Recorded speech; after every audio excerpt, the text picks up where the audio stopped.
Hi, I'm Trezza. I'm the founder and CEO of La Jolla Learning Works, and I want to talk to you today about ISEE test prep because it is private school admission season.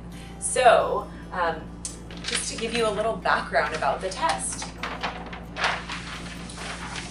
You may have already heard about ISEE. It stands for Independent School Entrance Exam, and this is a test that's given across the country for private school admissions to middle schools and high schools and some of the elementary schools as well, but we really focus with students on those transition points between elementary and middle school and high school. The test is very different from tests that students do at school, whether for classroom assignments or for their full school annual testing. And that's really based on the purpose of the test.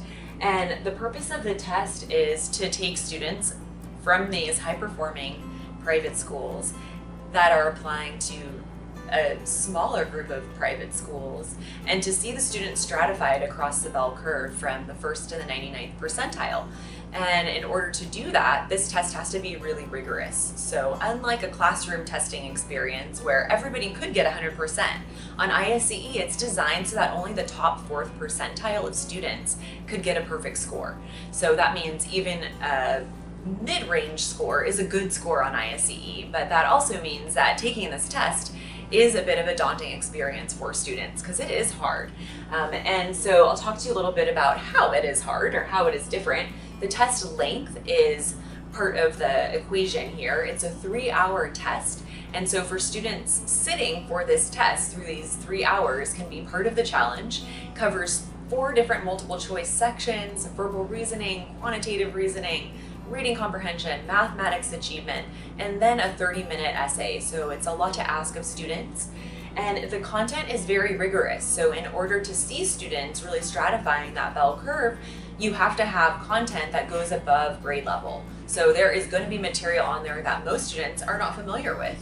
And lastly, the question type. So for the verbal reasoning and quantitative reasoning sections in particular, these are really designed to see students' critical thinking skills. So the style of the questions is a lot more like a college entrance exam and less like what they're used to seeing in school. So it really does pay to give students an opportunity to get familiar with this test. So to get ready for the ISEE, just some tips for you as parents. So first of all, familiarize yourself with the testing dates and locations. You can check the local private school admissions websites to find out what their deadlines are for ISEE. And then you can check the ERB online ISEE information to register an account in their portal and search through and see what test dates are available locally for you.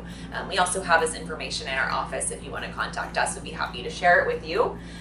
Also consider accommodations. If your child has a learning disability or any other special needs, you can get accommodations on ISEE. You just have to put some materials together and prepare for that in advance.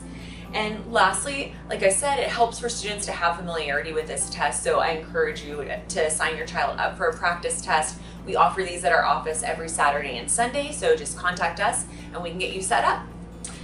And lastly, just some testing day tips. So for whether it's a practice test or the real test, make sure your child gets a good night's sleep the night before. You want them to be well rested and also to be well fueled. So have a hearty, healthy breakfast. That means avoiding sugars or those, quick burning processed carbohydrates. Make sure they pack a healthy snack so they have something they can eat in a break that will effectively refuel them. Again, not sugary. Prepare them that there are no calculators allowed on the test for the math sections, and they should bring to the real test 2 number 2 pencils, maybe more just to be sure, and erasable pens. So their essay response has to be handwritten, and we suggest erasable pens just so that they can correct a mistake if they have to.